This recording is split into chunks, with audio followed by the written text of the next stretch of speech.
This forced him to leave office. Pincher. Earlier this year, Boris Johnson brought him back. He was made the deputy whip. What did he do then? He went on to assault 2 more men. Pincher allegedly groped them at a club. He thought he would get away, because he had in the past. Did Johnson not know about his predatory past? Well, he did. Regardless, Pincher was put in a position of power.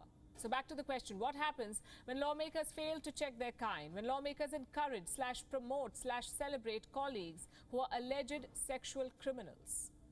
The crimes begin repeating themselves. And there's more bad news. Chris Pincher is not a one-off case. There are numerous Pinchers sitting in parliaments across the world. Some are harassing men.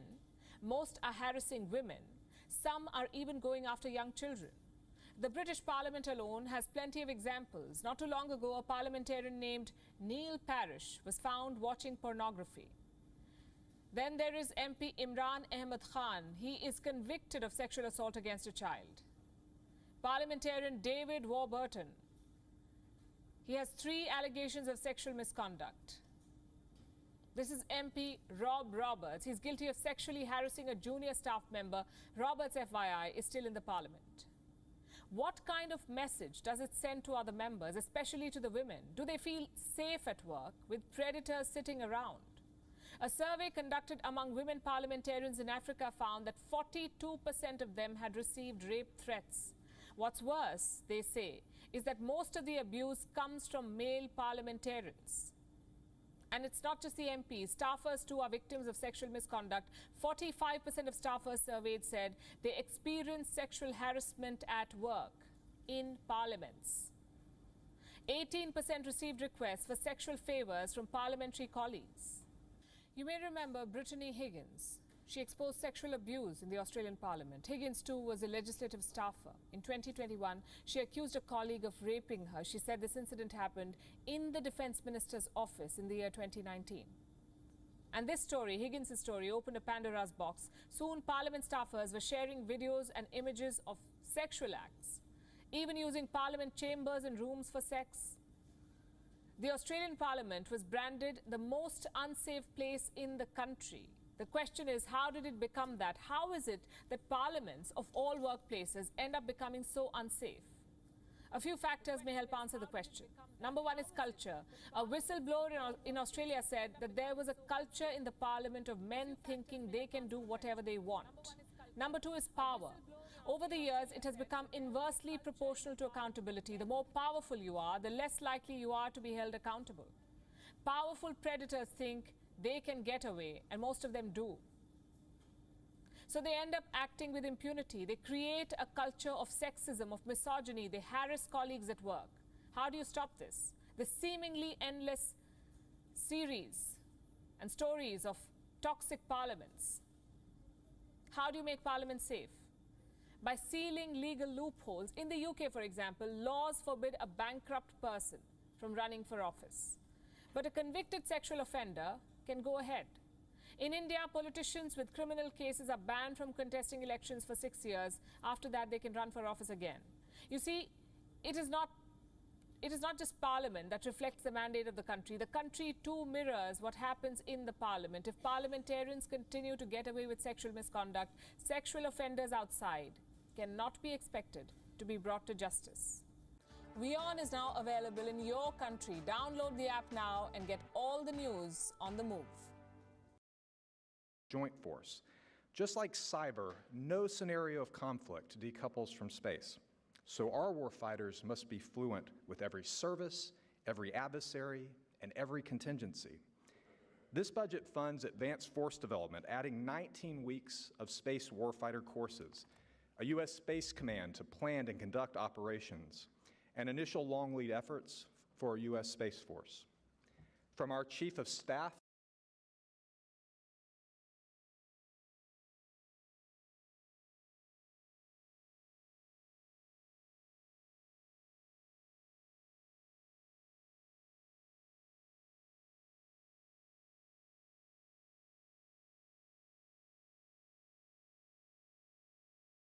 European Union's major crackdown on human trafficking rackets has begun. The police across 22 countries of Europe launched a joint operation to nab human traffickers. The International Police Agency, Europol, said that they were able to arrest as many as 130 suspects during the operation.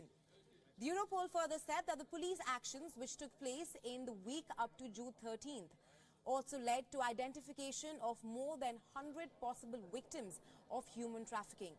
The European Union's law enforcement agency further added that during the operation, which was coordinated by the bloc's border agency Frontex, checks on almost 1 million people and 200,000 vehicles were carried out at sea, land and air borders, with the help of about 22,500 law enforcement officers. The participants into this massive operations included 15 countries from across the EU, alongside Bosnia, Herzegovina, Montenegro, North Macedonia, Serbia, Ukraine, Britain and Liechtenstein. Now, Germany's police said that they alone had searched 36 properties and arrested around 18 suspects during the operation. The police's Twitter page said that the raids had secured ample amount of evidence. Hunderte von Einsatzkräften sind seit den frühen Morgenstunden im Einsatz in mehreren Ländern, nicht nur in Deutschland, sondern eben auch in Belgien, Frankreich, den Niederlanden und Großbritannien. Ziel dieser Aktion ist letztendlich eine international agierende Schleuserbande zu bekämpfen und zu zerschlagen. Dafür haben wir heute Morgen Festnahmen und Durchsuchungen, auch eben in Osnabrück oder auch in anderen Bundesländern wie Nordrhein-Westfalen, entsprechend Baden-Württemberg und anderen.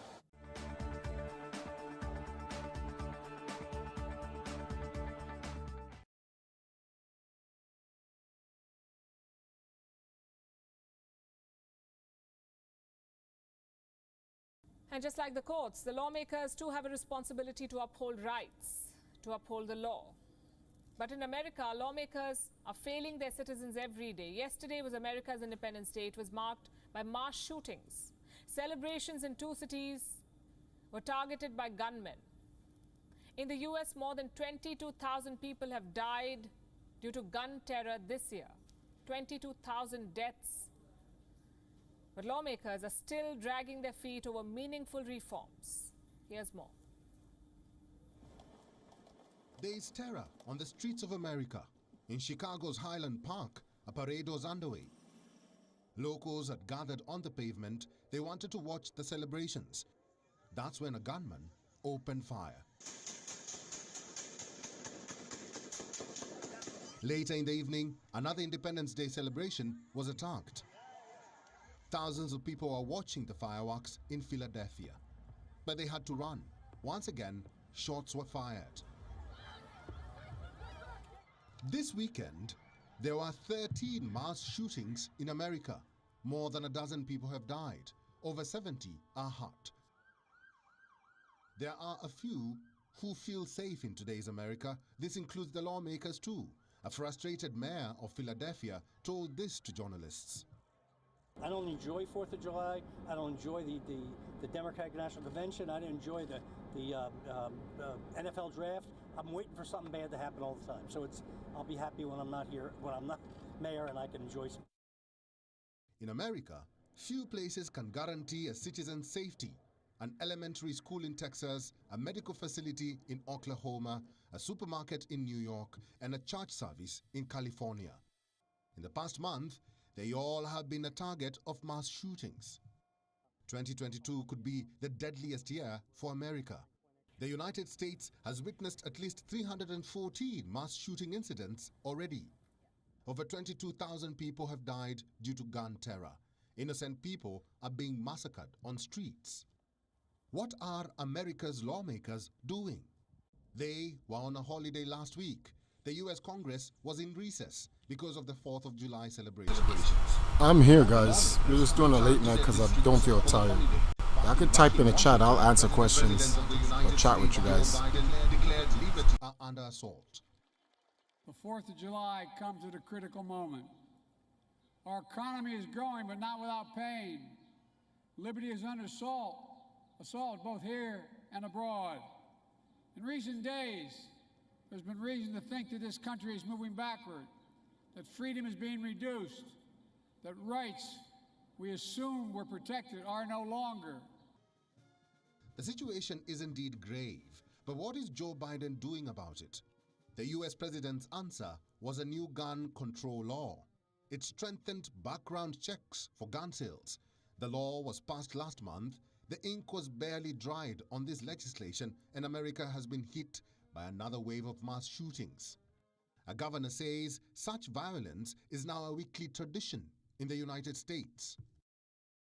I'm furious. I'm furious that yet more innocent lives were taken by gun violence. I'm furious that their loved ones are forever broken by what took place today. I'm furious that children and their families have been traumatized.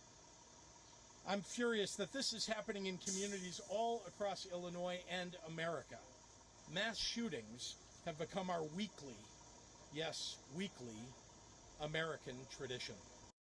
Gun control is the only solution to this mess. But American lawmakers and even gun advocates are not likely to accept this. WION is now available in your country. Download the app now and get all the news on the move. Tonight, breaking news as we come on. 7 counts of first-degree murder filed against the alleged shooter in that July 4th massacre. Top story, live in Highland Park. The death toll rising after a gunman using a high-powered rifle unleashed a barrage of bullets onto a July 4th parade in this Chicago suburb. Police releasing a new image showing the alleged shooter disguised in women's clothing as he fled. Police saying he planned the deadly rampage for weeks. Tonight, I speak to a father who saw the gunman as he was firing from above, and I sit down with a classmate of the alleged shooter. What she told me about the boy who allegedly grew up to be a killer. Plus what we're learning about the victims, including the father of 8, and a survivor joins Top Story Live describing how she escaped the carnage with her family. Also, the new video of mass panic in Philadelphia after 2 police officers were shot during the city's fireworks show. The holiday weekend marred by gun violence, with dozens of people shot in cities like Chicago and New York. The mounting pressure on Washington to do more. Police shooting outrage, more protests in Akron, Ohio after the death of Jalen Walker, who was shot more than 60 times by police as he fled from officers who say he shot at them. The emotional message tonight from Walker's family. Severe storm threat, more than 40 million Americans under alert for torrential rain, flooding, and wind gusts up to 90 miles per hour. Plus, the new details on the arrest of a Texas fugitive accused of murdering an elite cyclist. What we're learning about her weeks on the run, including how she managed to leave the U.S., change her appearance, and why yoga helped lead to her capture. And into the flames, the dramatic footage from a helmet cam showing the moment firefighters raced into a burning home. Top Story starts right now.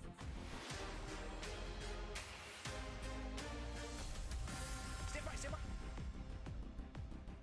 And good evening from Highland Park, Illinois.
Prime Minister, as we know, is back in Australia now after a whirlwind trip overseas, which did include a visit to Ukraine's capital of Kiev, where he committed another $100 million worth of more help and military hardware.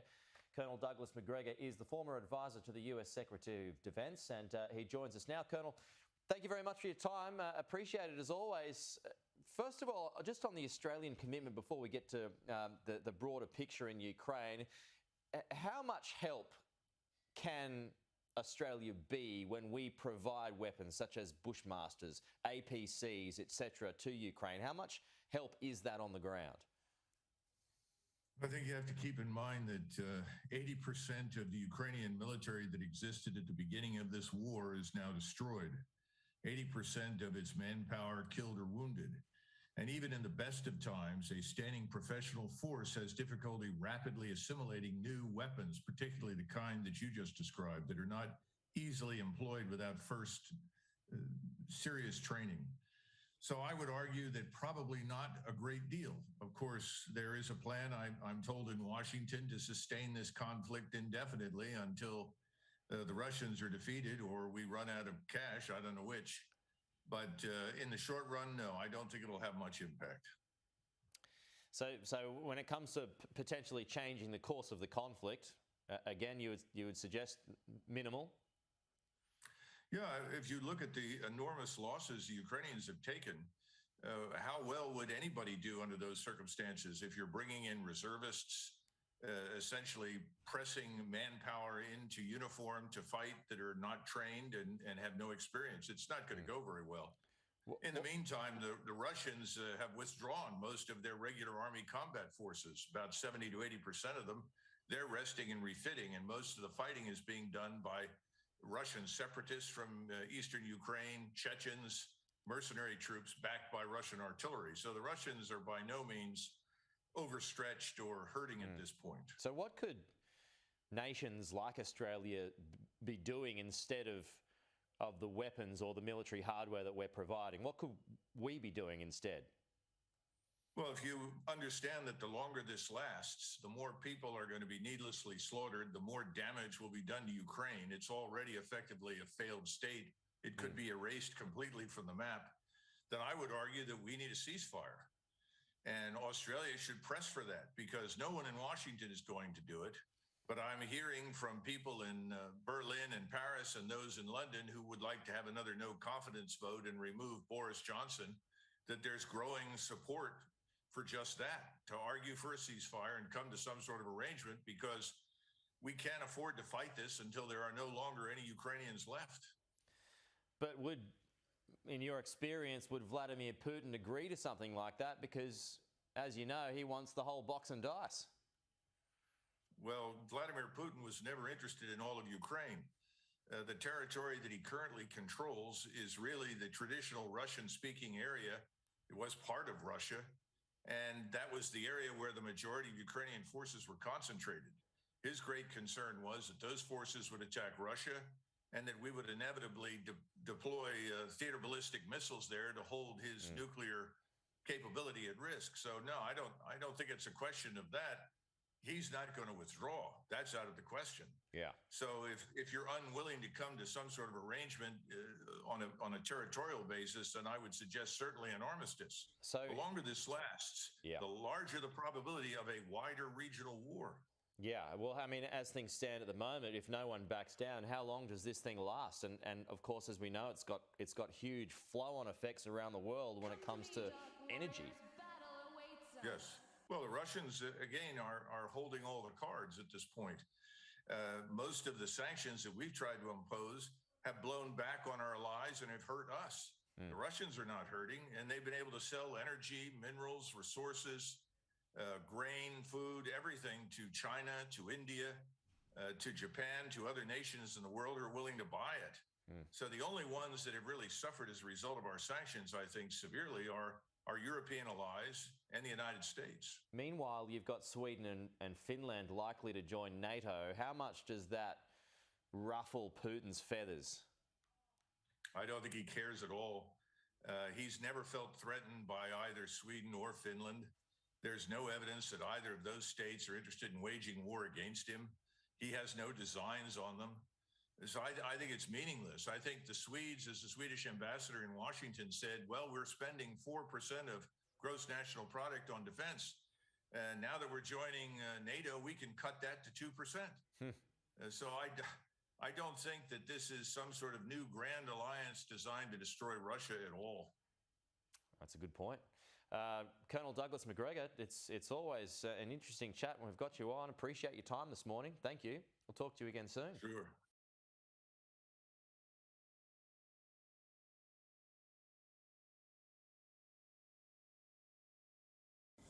The space race. It was a term coined during the Cold War. The United States and the Soviet Union were superpower rivals. The space race started in 1955. Soon, both sides were scrambling to put the first man in space. This was a part of the race that the Soviet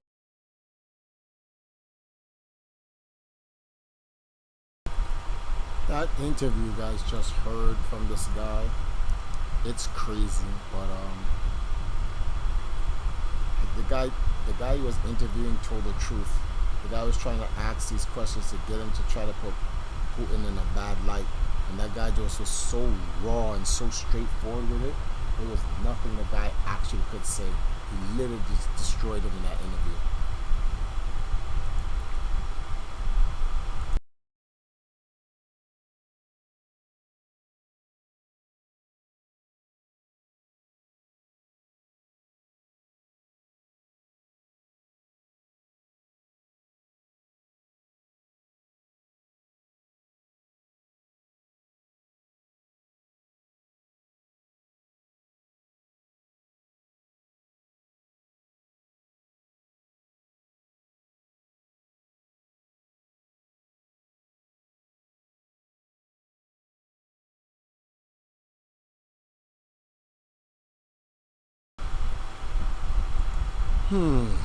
Singapore Airlines expected to inch closer to pre-pandemic.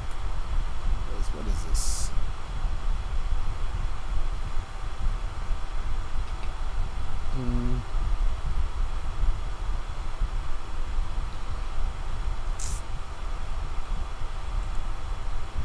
Jackson, what's going on, dude?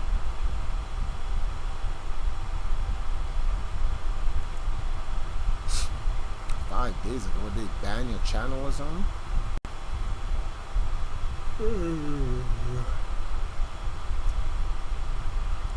See what Democracy Now! Is saying.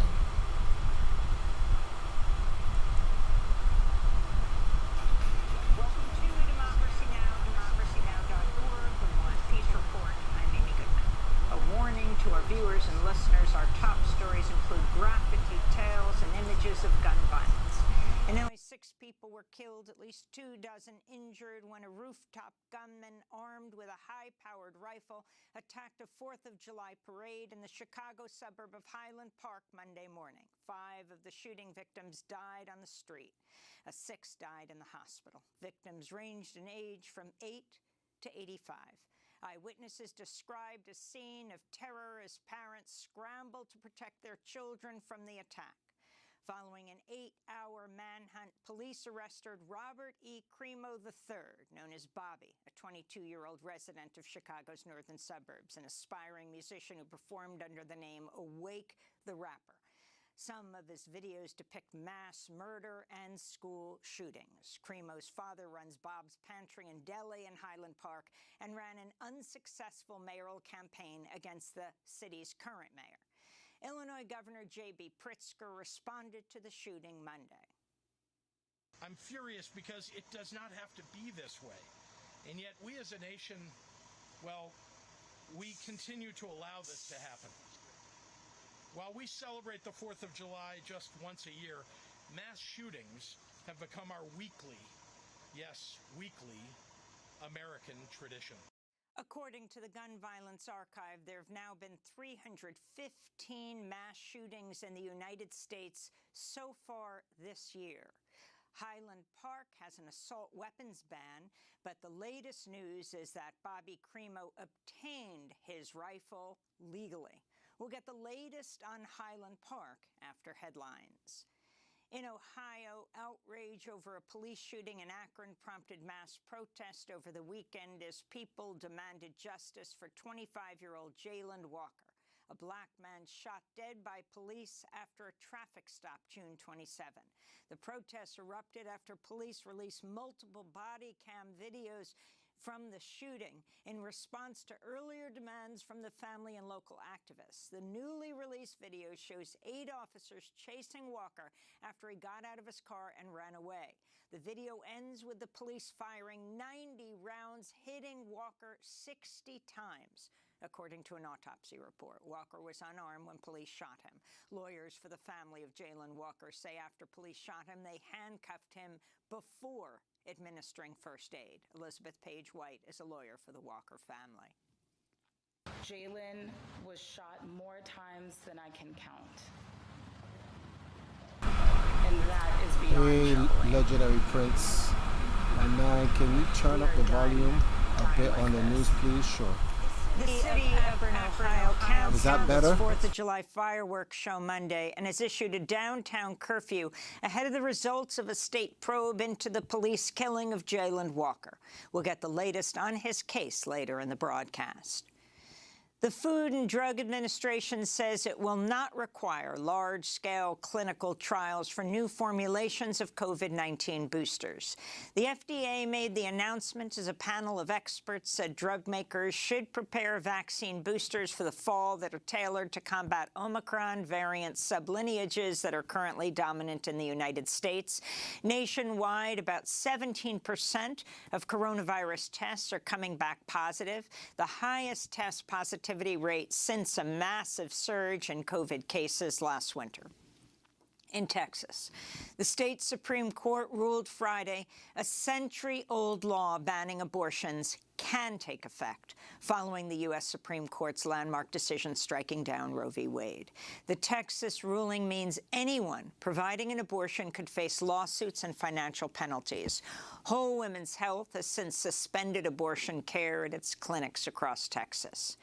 In Ohio, a 10-year-old girl who became pregnant after surviving rape was forced to travel to Indiana for an abortion after she was denied the procedure in her own state.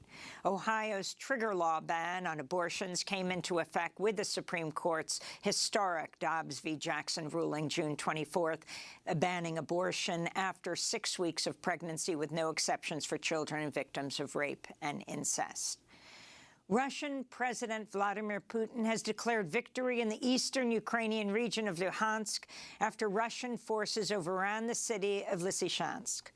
Ukraine's military says it organized a tactical retreat and will focus on preventing Russia from pressing west from the occupied Donbas region.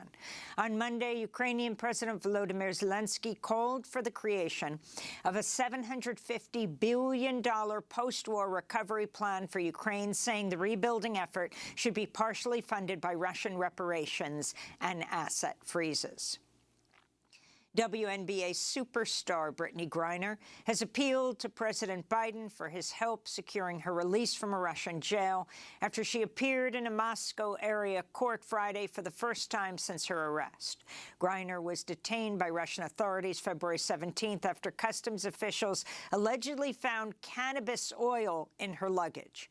In a handwritten letter delivered to the White House Monday, Griner writes, quote, "As I sit here in a Russian prison alone with my thoughts and without the protection of my wife, family, friends, Olympic jersey, or any accomplishments, I'm terrified I might be here forever," she wrote. The Biden administration's unveiled a draft proposal to lease new oil and gas drilling rights in federal waters off the coasts of Alaska and the Gulf of Mexico. The Interior Department unveiled a plan just ahead of the July 4th holiday weekend. It's the third time since November the Biden administration's announced new oil and gas leasing plans on the Friday before a holiday. The climate watchdog group Oil Change International blasted the announcement as a, quote, stark betrayal of President Biden's climate promises and the communities who will suffer the brunt of this drilling. Biden is choosing to stand with big oil and gas rather than the voters who elected him and who overwhelmingly want a swift transition to renewable energy, they said. In Australia, some 50,000 residents of New South Wales have been ordered to evacuate their homes after torrential rains brought devastating flooding to areas around the capital, Sydney. Australia's fourth round of severe flooding in less than a year and a half came as some 8 inches of rain fell in just 24 hours. Climate scientists say such extreme precipitation events are becoming more common as warming land and sea temperatures allow the atmosphere to hold more moisture. In northern Italy, at least 7 people were killed Sunday as a glacier collapsed and skidded down a popular climbing route in the Italian Alps.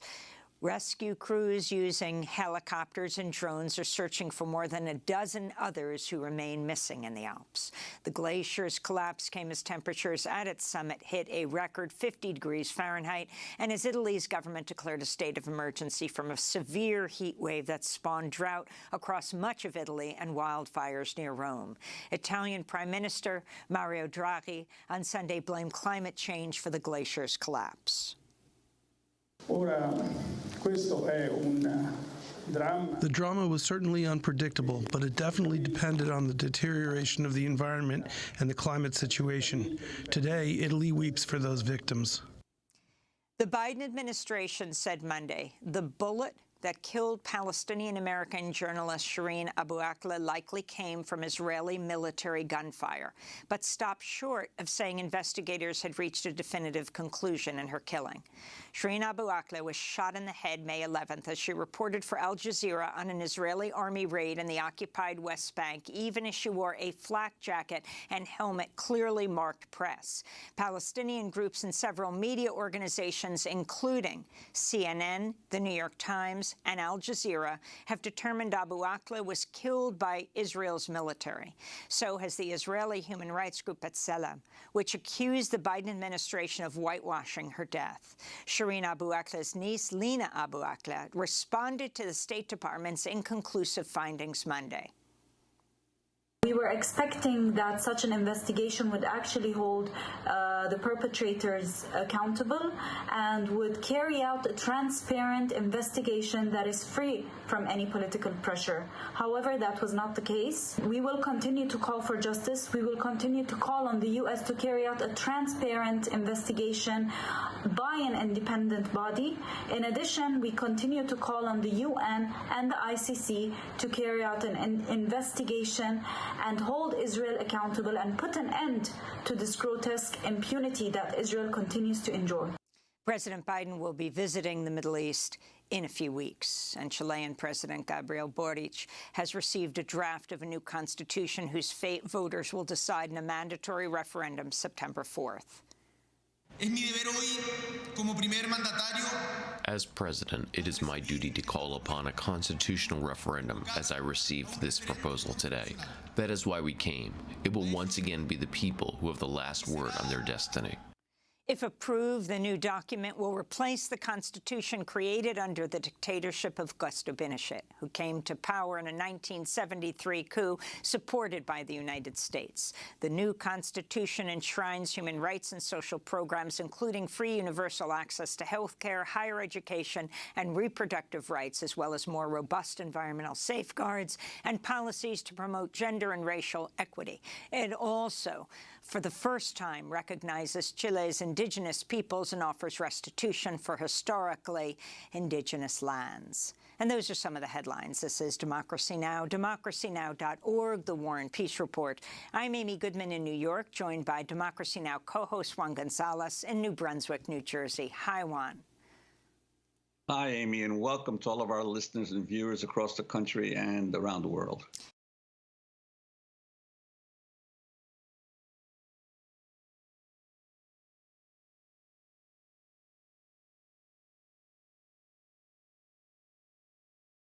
Six people were killed and at least 24 injured when a rooftop gunman armed with a high-powered rifle attacked a 4th of July parade in the Chicago suburb of Highland. I can't sleep, Noah, so I was like, forget it. I'll just come on and just listen to some news. Just keep streaming until I fall asleep. After 10 in the morning, 5 of the shooting victims died in the street, a 6th in the hospital. The Chicago Tribune reports the victims ranged in age from 8 to 85. Eyewitnesses described a scene of terror as parents scrambled to protect their children from the attack. One father, Alexander Sandoval, said he hid his son in a dumpster to protect him. We were sitting right in front of the stage where the parade announcers were announcing, and it was probably about 20 to 30 feet away.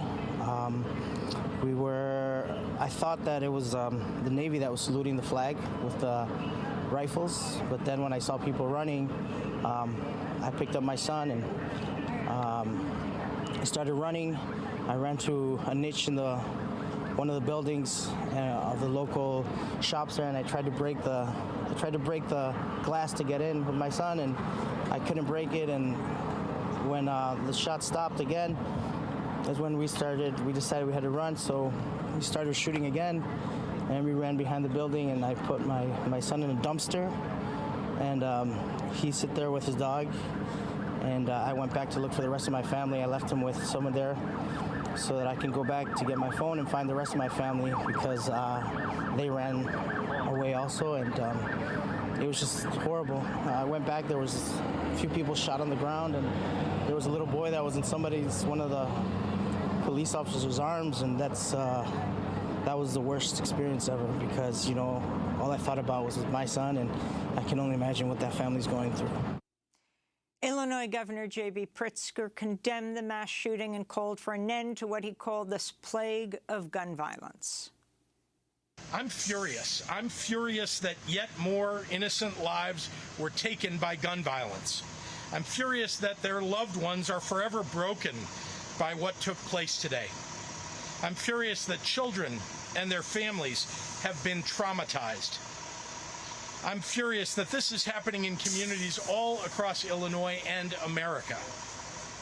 I'm furious because it does not have to be this way. And yet we as a nation, well, we continue to allow this to happen. While we celebrate the 4th of July just once a year, mass shootings have become our weekly, yes, weekly, American tradition. About 8 hours after the shooting, police arrested Robert E. Crimo III, known as Bobby, a 22-year-old white local resident who police described as a person of interest, now a suspect. He was detained after a short car chase. He's been described as an aspiring musician who performed under the name Awake the Rapper. He released videos depicting mass murder and school shootings. He also once posted an image on Twitter draped in a Donald Trump flag.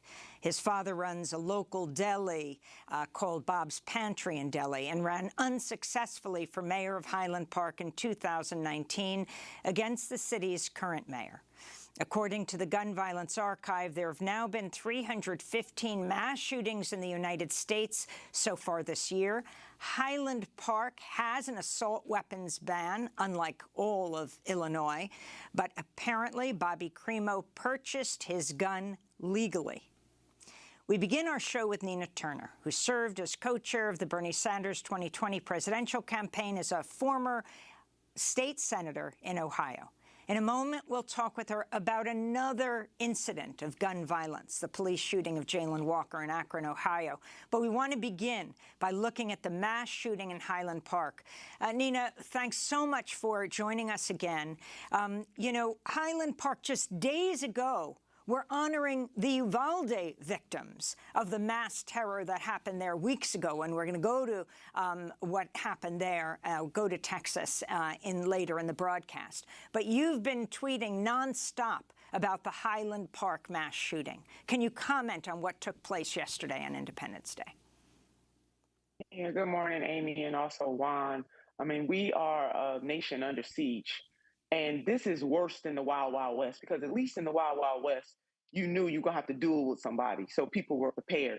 These type of mass shootings leaves everybody vulnerable, no matter their age, from an infant to the most seasoned person in this nation is left vulnerable. And when you cannot take your family to a parade, you can't go to the grocery store. I'm thinking about Buffalo. Your babies are not safe in schools, Uvalde, and other incidences over the past 20 years in this country. We have a problem. And part of this problem is the gun obsession in the United States of America. And unfortunately, we have too many elected officials who are bought and paid for by the NRA, who do believe that the Second Amendment is more absolute than any other amendment in the Constitution. What happened to the ability to pursue life, liberty, and happiness? Part of that means that people should be able to conduct their everyday activities without fear that somebody is going to have a weapon and shoot them. And for the folks who say that this can happen anywhere, well, you know what? It's sad that it is primarily only happening in the United States of America. When you compare our country, Amy and Juan, to other industrialized nations, they do not have the same level of mass shootings that we have in the United States of America. So it is time for these elected officials, especially on the federal level, to stop playing games and to do something about it. And to extend that, we need state, local, and regional elected officials too. One thing for sure, you can't even rent a car if you're 21 or 22 years old. We need to increase the age by which somebody can even purchase a weapon, because their brains are not even developed properly yet. And that's the science, and especially men, Amy. And Nina Turner, I wanted to ask you about this issue of age. So many of these shootings are perpetrated by young white men, 18, 19, 20, 21 years old. Your sense of what is happening in some sectors of our society among young men? Well, it's this macho nature. It is really this toxic masculinity that I gotta have a gun, that equating gun with manhood. Thank you, Juana. And all of the racial animus is bubbling up to the surface. We as a nation have not dealt with racism and xenophobia, anti-Semitism, anti-Blackness. We just have not dealt with it in this country. And the chickens are coming home to roost, certainly starting with the election of President Donald J. Trump. But all of this was happening in the United States of America before that man was elected. So we cannot sit here and say that it was just because he was elected. We have neglected to deal with a violent past and a violent present in the United States of America, wrapped in white supremacy, wrapped in bigotry in all of its forms, wrapped in sexism, and certainly wrapped in anti-Blackness. And Juan, until we are willing and able to deal with that, we're going to continue to have these problems. And I'm sick and tired again of these current elected officials. Thoughts and prayers are good. We need some action. We need some policy changes. That must happen. And my last point, trauma. People in this country are facing trauma. We need to have a way to help people deal with the trauma that they are facing. I'm not just talking about people who've been diagnosed with some type of mental illness. I'm talking about the heaviness of the trauma of this moment, between the pandemic, between all of these mass shootings, between inflation and people not being able to afford to live. This is a traumatic situation. And this problem calls for big policy pushes, such as having Medicare for all so people can get the services that they need. And when you talk about doing something, that was the refrain that people told President Biden in Uvalde, and yet here we are once again. Something was done, but obviously it wasn't sufficient in any way to deal with the scope of the problem of gun violence in America. Your sense of what the politicians need to do. Well, why they haven't even passed the George Floyd Act, for God's sakes? Democrats begged the voters of this country to put them in. My party told people, you vote for us, is going to be different. There is not, maybe there is difference in the way that they present, but in terms of the material conditions of people's lives being changed, the George Floyd Act has not passed right now in this very moment. So what needs to happen, number one, is pass the George Floyd Act. Number two, get rid of the filibuster. Stop playing games so that we can have more things be accomplished in that Senate. And for those talking about wait till November, voters, we don't even know if the Democrats are going to still have control come November. We need action right now. People are dying right now. People are in pain right now. And it is not enough for elected officials to have the power right now in this moment to put this off. They got to act right now and act with a sense of urgency. Even Reverend Dr. Martin Luther King Jr. talked about the fierce urgency of now. So let me say to that, the fierce urgency of right now, right now, right now. Use that power. Finally, Nina Turner, online, this suspect, Bobby Crimo, had a vast presence. I mean, this is not like Uvalde. He talked about suicide. He talked about mass shootings. He lived on Discord, yes, on Twitter, on YouTube. He was into fash wave music. That's fash as in fascism. Ben Collins, interestingly, of NBC News, made an interesting point when talking about these loners. He said, you can't call them loners anymore. They have a total community online, and they are egging each other on. And he was very present there as a rapper rapping about mass killings.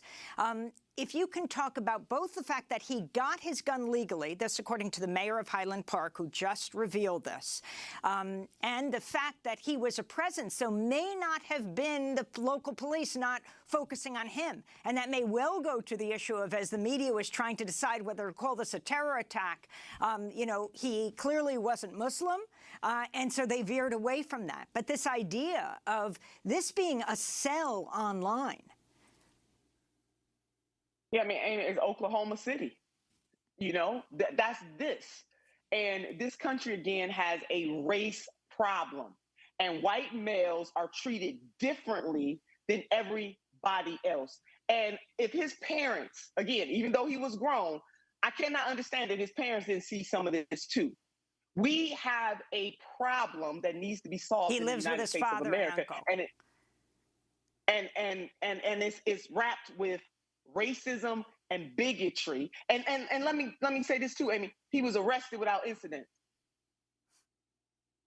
This arrested without incidents. We compare that to Jayland Walker, which I know we're going into.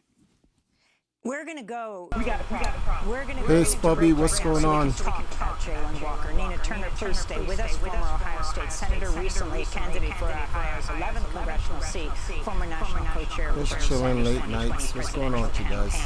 Yes, next up, listening to the news. To look at the fatal police shooting of Jayland Walker, stopped for a traffic violation, shot by police over 60 times. Stay with us. S-Bubs has just donated $5. Happy birthday. Hey, Spubs, thanks for the $5 donation, man.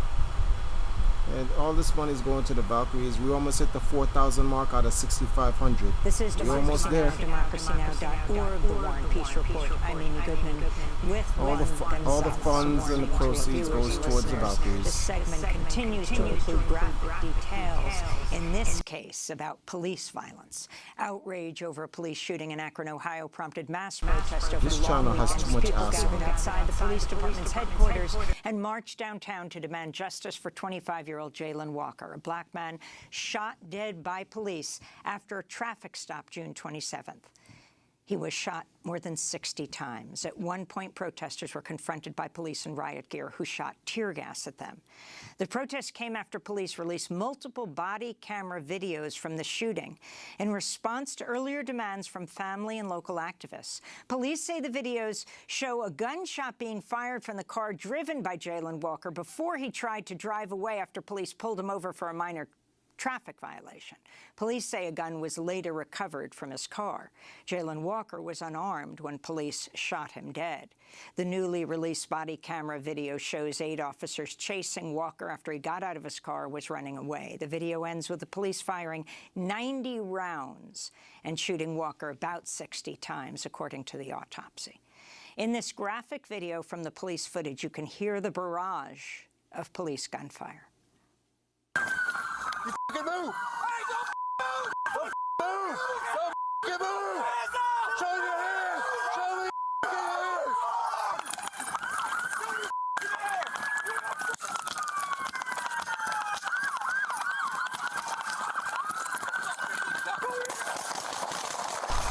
What the fuck? Lawyers for the family. Hold on, let me go. I'm laughing. It's funny. I find it funny. I find it funny. I'm sorry, you guys gonna call me wicked, but I find it funny that they unload that amount of bullets on this guy. Hold on, time out. Let me listen to this shit.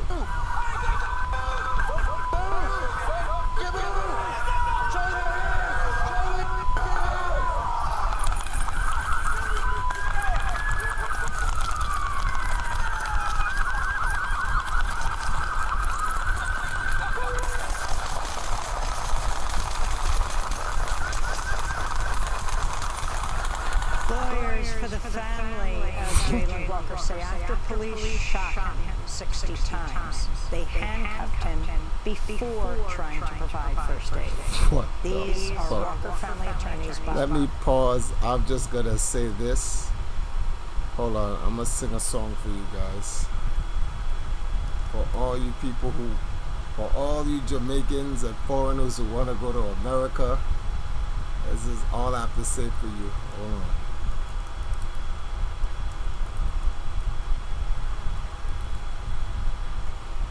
Got a song for you guys.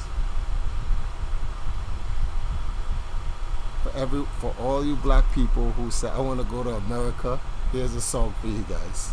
And yes, it's funny. I'm laughing. Fuck that.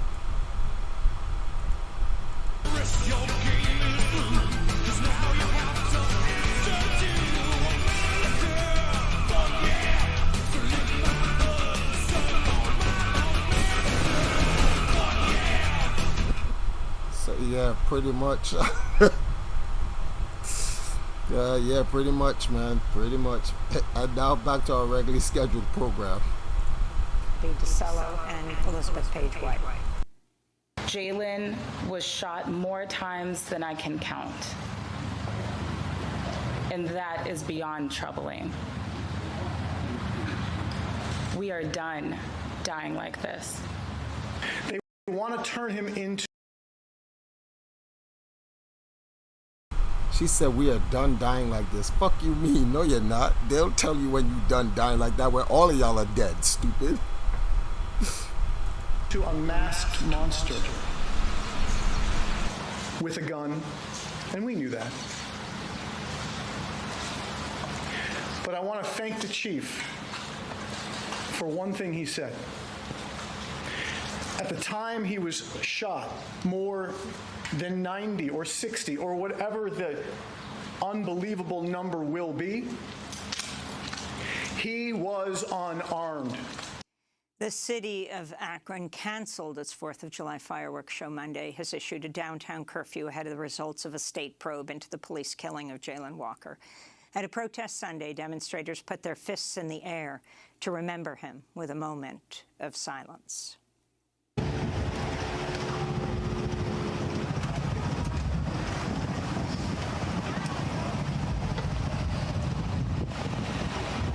For more, we go to Akron, Ohio, to speak with one of the people helping to lead protests calling for justice. Reverend Ray Green, Jr. is Executive Director of the Freedom Bloc. Bloc stands for Black-Led Organizing Collaborative, based in Akron. And still with us in nearby Cleveland, Ohio, former Ohio State Senator Nina Turner, who was recently a candidate for Ohio's 11th congressional seat and was a national co-chair of the Bernie Sanders 2020 presidential campaign. Reverend Green, let's begin with you. Describe the chronology here. What you understood happened when Jayland Walker was killed, and then what happened after video was released. Good morning. It's very simple. The video shows that a black man was spotted driving at night. Hey guys, I got an emergency. I gotta help somebody, so please, what's the word for this thing here? Try to, how can I say this? Deal with the ringing in the background. I gotta call somebody. What we've seen in this video is what I just described. An unarmed black man being chased and gunned down. And that's the simple facts of the matter.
Sorry about this, guys. I gotta try to wake up Saded.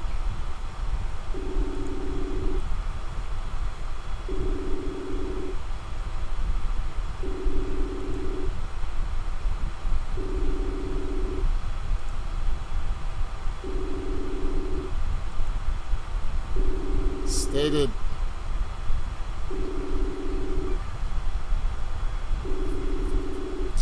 Damn, Stated fell asleep. Jagan can't even hear me.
Crazy. Come on, man. You gotta answer.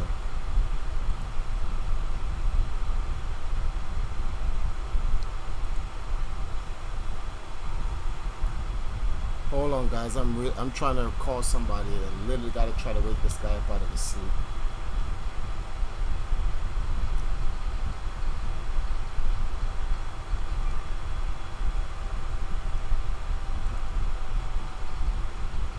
Oh, he's in another call. Okay. He probably got to him. He woke up? I got him. Thanks. Okay. All right, good. Crisis averted, guys. Crisis averted. Green, in terms of how the police chief has handled this situation since it happened, could you talk about that as well, and the rapid release of the videos, which is unusual in a lot of these cases? Police try to hold back these videos for as long as they can. Yeah, first of all, in respects to the rapid release of the videos, the Freedom Bloc, along with Judy Hill, the NAACP, and other community leaders, ensured that this process happened. We were on the committee to ensure that body camera footage was released. So other than that, this camera footage would not have been released, but we fought for a year to have this body camera footage released in a timely manner. We actually wanted it quicker than that, but because of the FOP, we have to wait 7 days to get that footage. But I don't put any of this on the chief. He has some blame to shoulder for this. But this is about our public safety director, Charles Brown. This is about our mayor. This is about two men that have been in power, that have continued to let the culture of the Akron Police Department be ran by the union as opposed to what the citizens of this city needs. We have no control over this police department. Our mayor has no control over this police department. The only one to have control over this police department is the police union, the FOP. And that is the problem that we see. And now we just need new leadership. We need a new mayor. We need a new public safety director. And that's the only way that this problem is going to change. With the FBI coming in, putting together a consent decree, Homeland Security,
Representatives from 40 countries and international organisations have discussed the reconstruction of Ukraine, not after but while the fighting still rages. But isn't this a little premature? And will the principles they agree on have any lasting impact? This is Inside Story.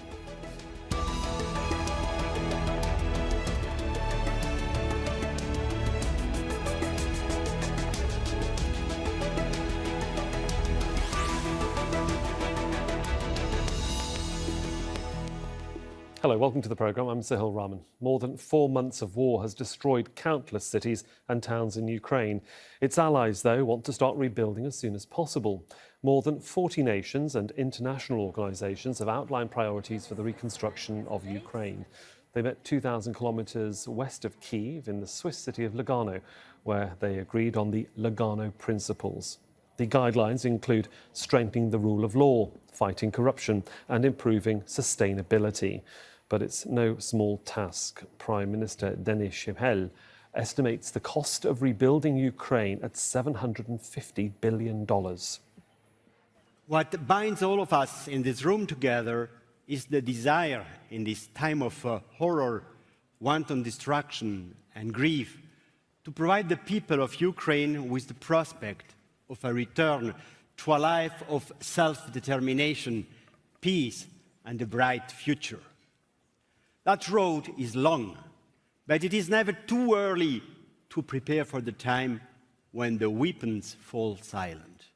Europe has a special responsibility and a strategic interest to be at Ukraine's side every step of the way. Ukraine wants to be part of our European Union, and we want Ukraine to become a member of the European Union. Ukraine is highly motivated to work with us in this direction, and we will do our utmost to support these efforts. Well, Russia needs to be held to account for this appalling war that has been perpetrated in Ukraine, and we are looking at options for the deployment of Russian assets. We've discussed it at the G7, and many of our allies are also looking at how we can make sure that Russia is contributing to Ukrainian recovery. Well, we'll begin our discussion in a moment, but first Alan Fisher has this report from the Ukrainian city of Irpin. When the international community is told it will take somewhere in the region of $750 billion to rebuild Ukraine, it sounds like a lot of money because it is a lot of money. And a lot of that will be spent on big infrastructure programs, like rebuilding bridges and roads, rebuilding the water system that had been destroyed in the first few months of the war. But also boils down to something like this, a place where a woman called Natalia called home. She lived here with her 3 children and her husband, and it was destroyed during the Russian advance. And as you can see, there's absolutely nothing left. Everything she has gone. And there are thousands of homes, tens of thousands of homes around this country that'll have to be rebuilt. Even today, we're seeing engineers and builders who are looking at buildings nearby that have been hit and affected by what's happened over the last couple of months to see what can be rebuilt or what will have to be pulled down. And all of that costs money.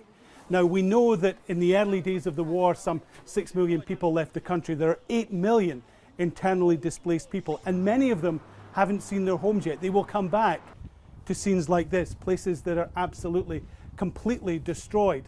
And to rebuild them, the Ukrainian government knows it needs money. And to rebuild them, the Ukrainian government knows that that money has to come from international donors. But Natalia also wants the international community to know that when they give that money, they're helping her and her family get back into a home, because at the moment, all they have is nothing. Alan Fisher for Inside Story.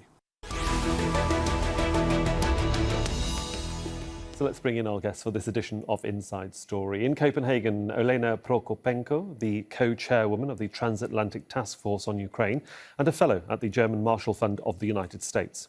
In London, Timothy Ash, a senior emerging market sovereign strategist at Blue Bay Asset Management.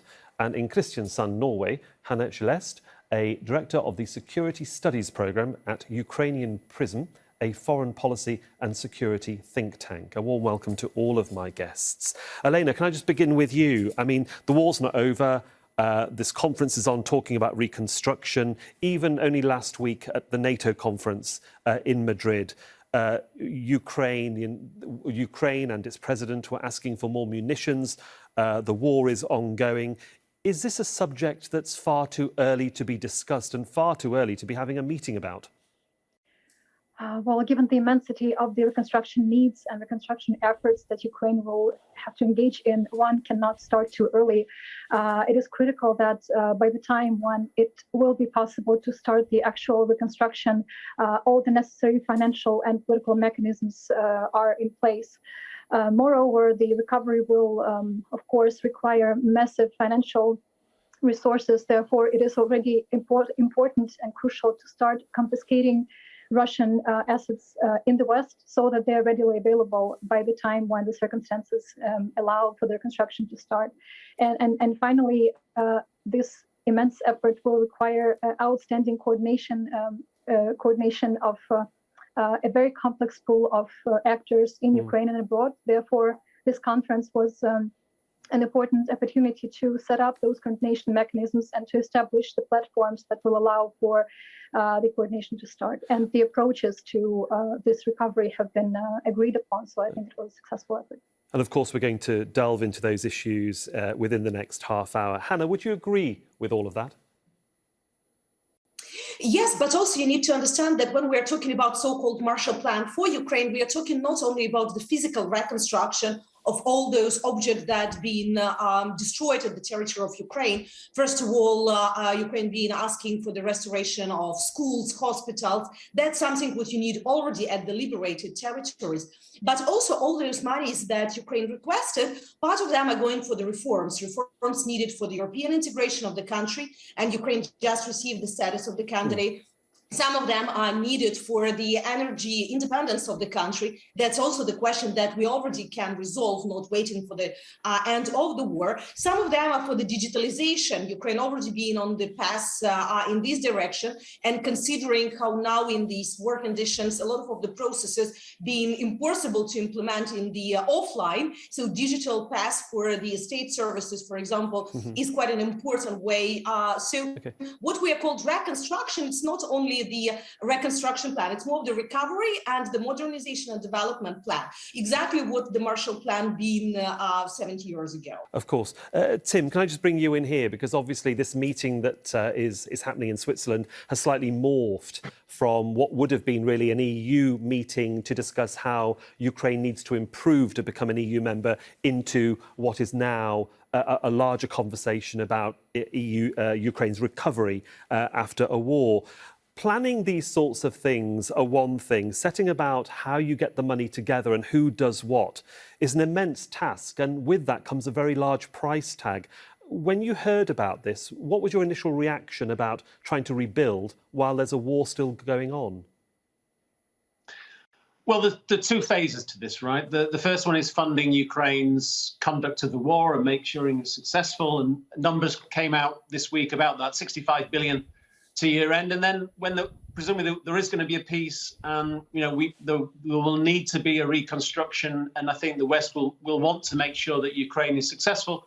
So then we're into sort of the reconstruction numbers that have been mentioned. I mean, 700 billion. It's finger in the air stuff, really.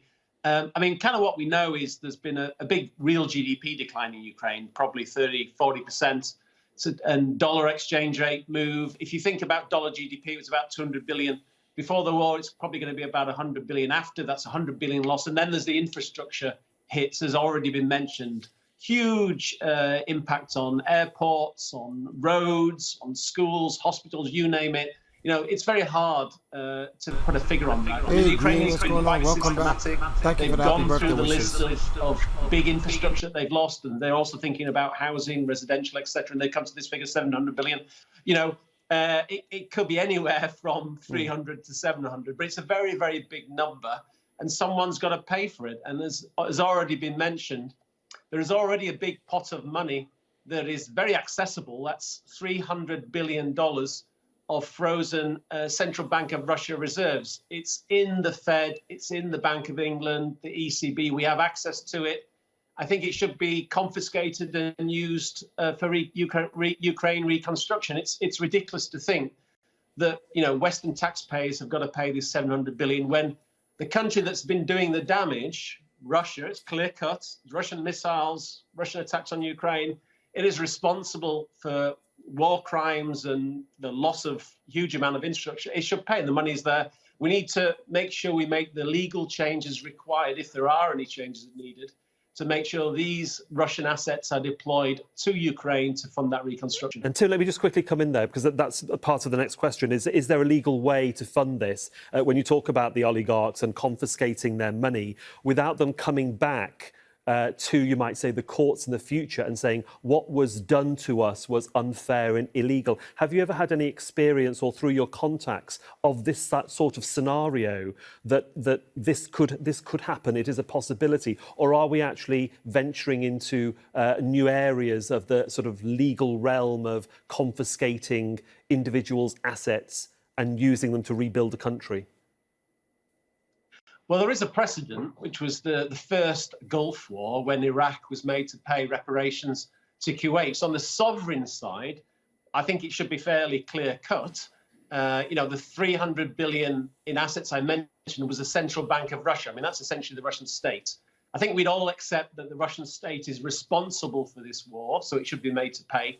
And then there's the oligarch money. I mean, again, I'm not quite sure exactly how much it has been frozen, but we're talking about tens of billions of dollars. And then I think it's a case-by-case basis, and I think it's up to the Western legal authorities to make sure they build a good cast-iron case. But remember, you know, many of these oligarchs are extensions of the Russian state. Their enterprises very often act on Russian state interests. Okay. So again, but the West will have to prove that.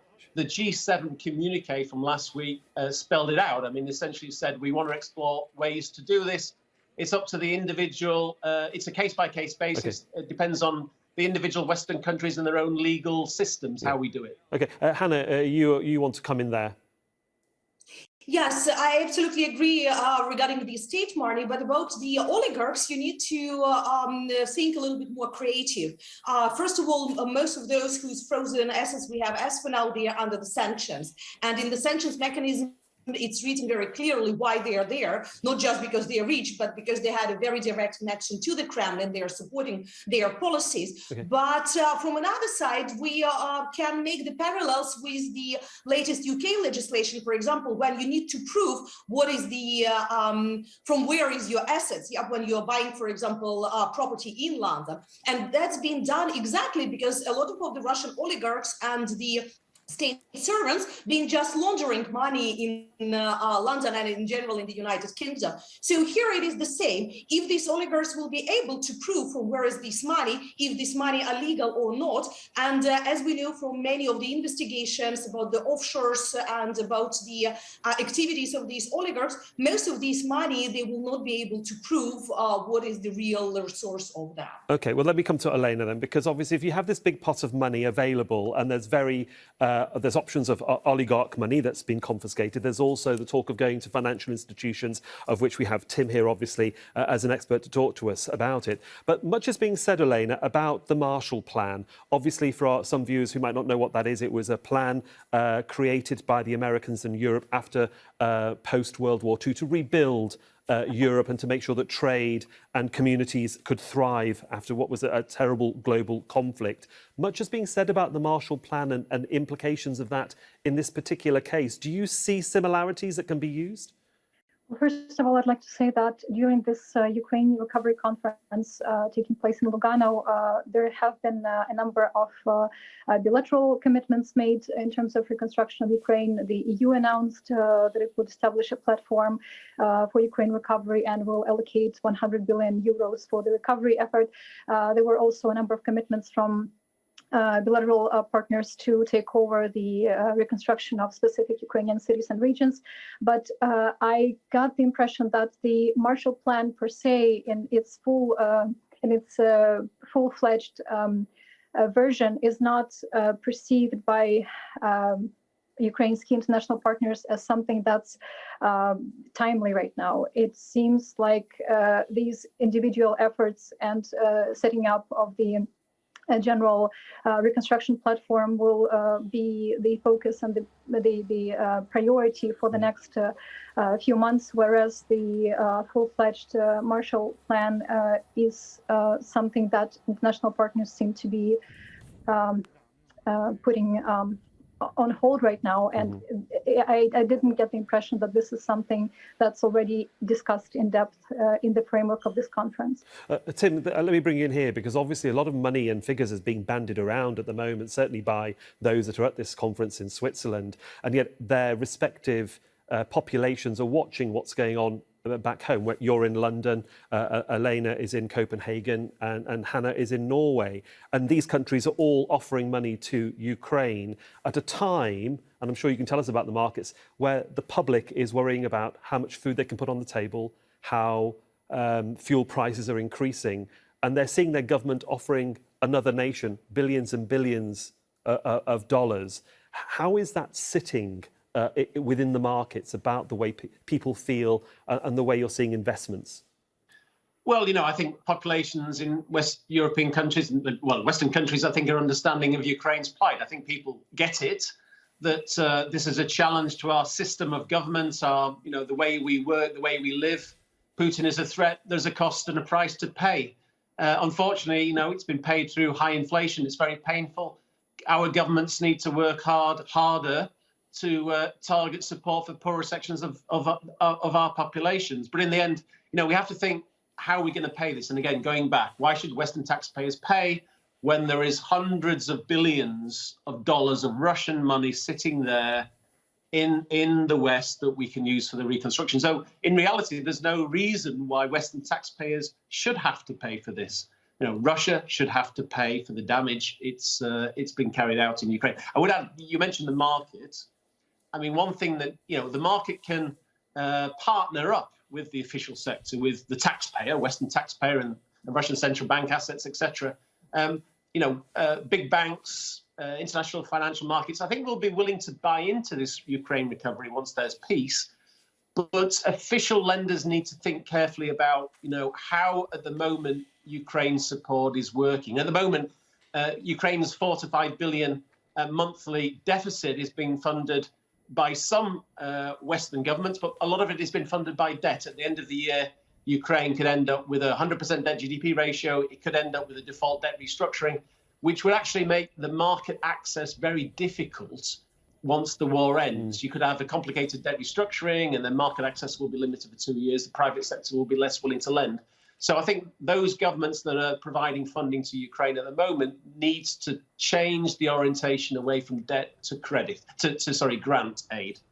That's an interesting way of looking at it, because Hannah, obviously, it's been made very clear by everybody that's attending in Switzerland that this is not a pledging conference. It's a way of looking forward and how much all of this would cost. And I can see Elena also agreeing to that. But we've seen historically, Hannah, pledging conferences in the before Afghanistan, Yemen, Syria, Somalia, Palestine, and Iraq. In some cases, they benefited on a very small level to these sorts of pledging conferences, and the money never actually turned up. Do you think this is going to be different? This is going to be different, first of all, because that is not just a pledging conference, but that is the annual conference about the reconstruction of Ukraine and the reforms in Ukraine. And the original name of this event before the war, because it's been planned several months ago, is exactly the Ukraine Reform Conference. We had it already in London, in Copenhagen, in Vilnius. So there will be, that is the 4th or the 5th already. And those who've been coming there, they talked a lot also about reforms in Ukraine, what Ukraine can do. So that is not just the conference of donors, and those that you named about the Syria, Iraq, or Yemen, they were predominantly donors conference when they were coming, looking what they have in their pockets and how they can sponsor the certain reconstruction in the country. The idea behind this conference in Lugano being much wider, because as partners, Ukraine and our partners around the world wanted to discuss what should be the future of Ukraine, what type of Ukraine we would like to build. rebuild. So it's not just money that we are giving to reconstruct the school, but also how to make Ukraine more efficient in times of war, how to help our financial system, what to do with our energy system. So when we are coming to the end of the war, we are not starting from the scratch, but we also already have a certain plan what the future of Ukraine should be. But many of the things what Ukraine should be, it should be done already, not wasting time when the war is over. And of course, that's an overview, of course. Alana, can I just bring you in here? Because it's estimated that 45 million square metres of housing has been destroyed, 256 enterprises, 656 medical institutions and 1,177 educational institutions have been damaged, destroyed or seized. Obviously, the job has to start from the bottom upwards, and you have to start on a small level to get the community involved at the ground level. I mean, how do you see recovery? It's easy to sort of say so much money is required for all of this, but somebody has to actually do it, and they have to organise it. How do you see the process moving on? Well, I'd like to come back on what Hannah previously said about this conference being not just about recovery, but also about reforms. And there's a number of very concrete steps that the Ukrainian government can already move forward with without waiting for the war to be won. And I believe that these steps will be critical for the success of the reconstruction effort eventually. And I primarily mean, of course, anti-corruption efforts, and a number of conditionalities that Ukraine committed to comply with when it was given the EU candidate status recently. It is critical to ensure the appointment of the leadership of anti-corruption institutions. And while Ukraine has one of the most advanced anti-corruption infrastructures in the world, it is important to make it fully functional. And there are a number of other steps that are important to conduct and to make right now. As to the process going forward, I think that while the partnerships and assistance packages that have been announced at this conference are quite impressive, and Ukraine very much appreciates that, I believe more assistance packages and commitments will follow as soon as the Ukrainian government releases the finalized plan of the recovery, because as of now, at the conference only a summary of the plan and priorities of the plan have been announced. So I believe it is important to see the detailed plan in each specific area for the international community to be able to commit. So yes, it is not a pledging conference because the war is still ongoing and because the recovery plan is still a living document, and it is really critical to engage local communities, to engage mayors, to engage regional leadership, because this is what the decentralization reform was for. This is why the last 8 years have been committed, among other reforms, to making sure that communities have a say and have a seat at the table in the efforts to reform the country, including now on the recovery assets. So I can see some concerns with regard to making this recovery process inclusive enough. Let me just jump in there, because Hannah's agreeing, but I want to just come back to Timothy, because obviously, Tim, you know, financial institutions are listening to the noises coming out of Lugano at the moment. Are these the sorts of conversations, words that they want to hear about, you know, dealing with corruption, getting the community involved in at the grassroots level? Because even Marcus Bent, who's head of the European International Bank, is saying that, you know, you have to start at a macro level, you have to start at ground level to start rebuilding, and you also have to make sure the bombs stop. Well, absolutely. I mean, you need peace, you need macro stability. Issues like fighting corruption were there before the war, they're going to be there after the war. But what I would highlight, I mean, this idea, you can get an impression that somehow the West needs to intervene and, you know, run Ukraine after the war. I mean, actually, the Ukrainians have done an incredible job in stopping an enormous Russian military machine. I mean, they've shown ingenuity and innovation. You know, the electricity works, the railways work, institutions work. I mean, that's utterly remarkable. So I think once the war stops, new Ukraine and not the old Ukraine, which was probably oligarchs, I think has a real opportunity again to flourish and build on what was achieved during this conflict, which is, uniting the country, focusing the country on delivering a victory.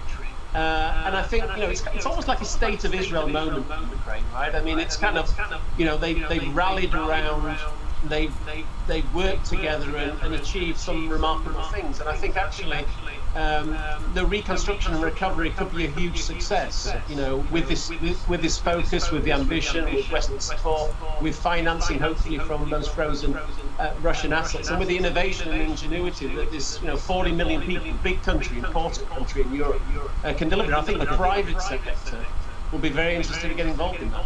Well, we'll see what happens. Unfortunately, we have to leave it there. It's been a very interesting chat. I'm sure we'll come back to it again in the future. I'd like to thank my guests, Alana Prokopenko in Copenhagen, Timothy Ash in London, and Hannah Schillat in Kristiansand in Norway. And thank you for watching this edition of Inside Story. You can see the programme again anytime by visiting our website at aljazeera.com, and for further discussion go to our Facebook page. That's facebook.com/AJ Inside Story. You can also join the conversation on Twitter. Our handle there is at AJ Inside Story. From me, Sahil Rahman, and the Inside Story team here in Doha. Thanks for your time and your company.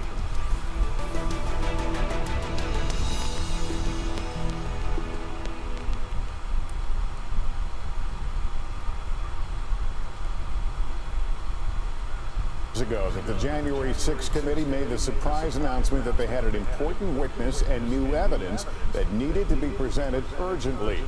They were not supposed to reconvene their hearings for weeks. Many of its members were out of town, but they've been called back to hear the live testimony of a former top aide to President Trump's chief of staff, Mark Meadows. Okay.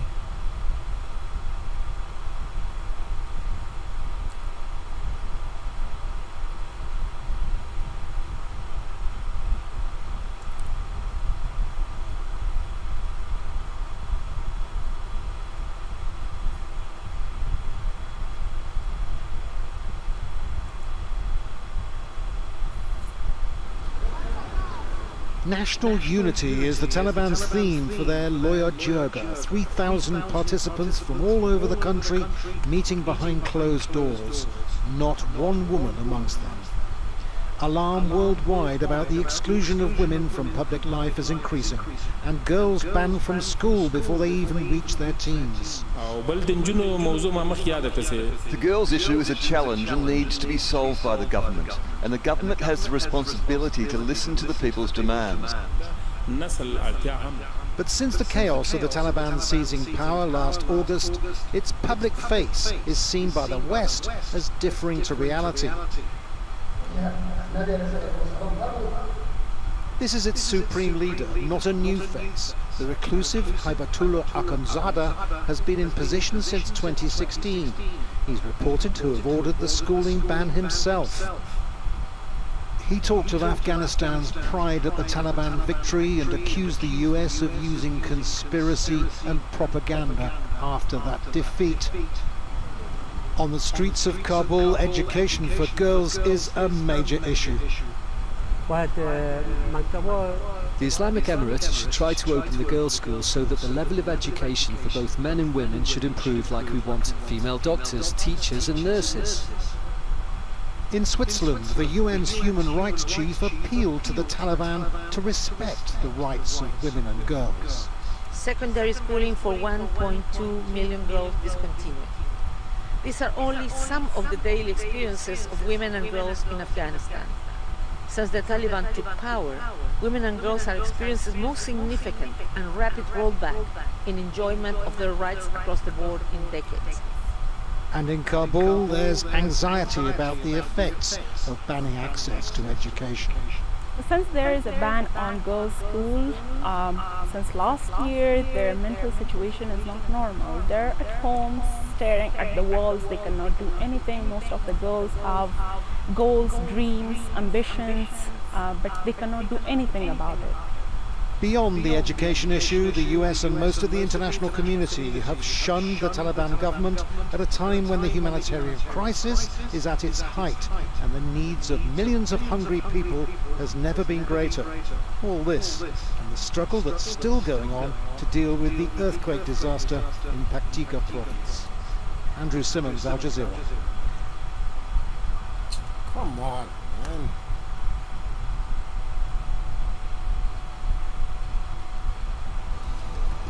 Dutch farmers are angry. They say plans by the government to reduce nitrogen emissions will harm their livelihood. The Netherlands is the second largest agricultural exporter. So what is this going to mean for global food supplies? This is Inside Story.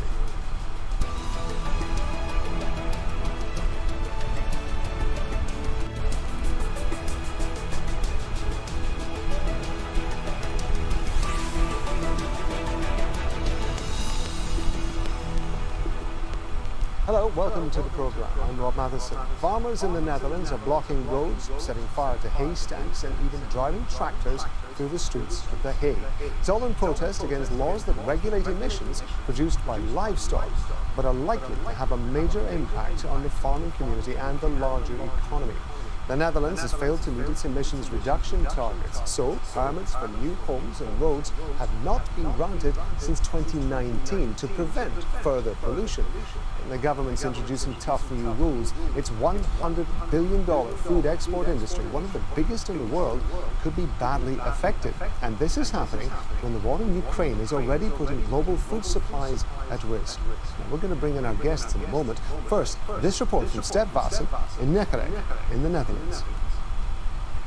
Farmers have said they want to paralyze the entire country. They have announced that they want to block access to the main airports, Schiphol, other airports, the port in Rotterdam. The situation has been escalating between farmers' organizations, the farmers themselves, and also the government on the other side in the last couple of weeks. There have been farmers detained at certain actions. Police was involved. There has been aggression also towards the minister. And now here we are at a food distribution center, one of the 25 that are being blocked today by farmers. And let's have a look around. We see the trucks here. They were ready to go to supermarkets full of food, meat, dairy products. You can hear the cooling machines still running, but they can't go anywhere because look at the other side. There are tractors, there are trucks, there are farmers sitting here. They say no farmers, no food. So they say we want to let the people in the Netherlands know that the farms can't be closed because they're very essential for food production around the country. The government has announced that the farms have to cut more than 50% of their nitrogen emissions, in some areas even up to 90%.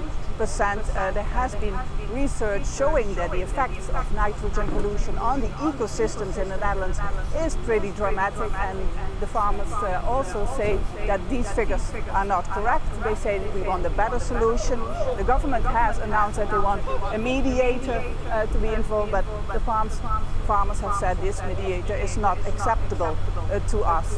They're sitting here, they're waiting here for maybe up to 2 days. Some of them, we've spoken to them before, have already sold their farms because they were not capable financially to run their business. You can see here slogans, if there is no farmers, there won't be food in the supermarkets. That's what they say. Some have even brought some hay. They're sitting here on it. They brought their wooden shoes. It's really a protest. They say they had no choice. We are fed up, and if you push us to the limit, this is what we're going to do. But the question, of course, remains today how the Dutch public will respond to this when there's no food or there's empty shelves in supermarkets today. So what's the plan that's caused so much anger? Well, Dutch farmers have been told to cut nitrogen emissions to between 12 to 70%, depending on how close they are to conservation areas. Those areas are part of what the European Union is calling Natura 2000. It's the largest coordinated network of protected areas in the world.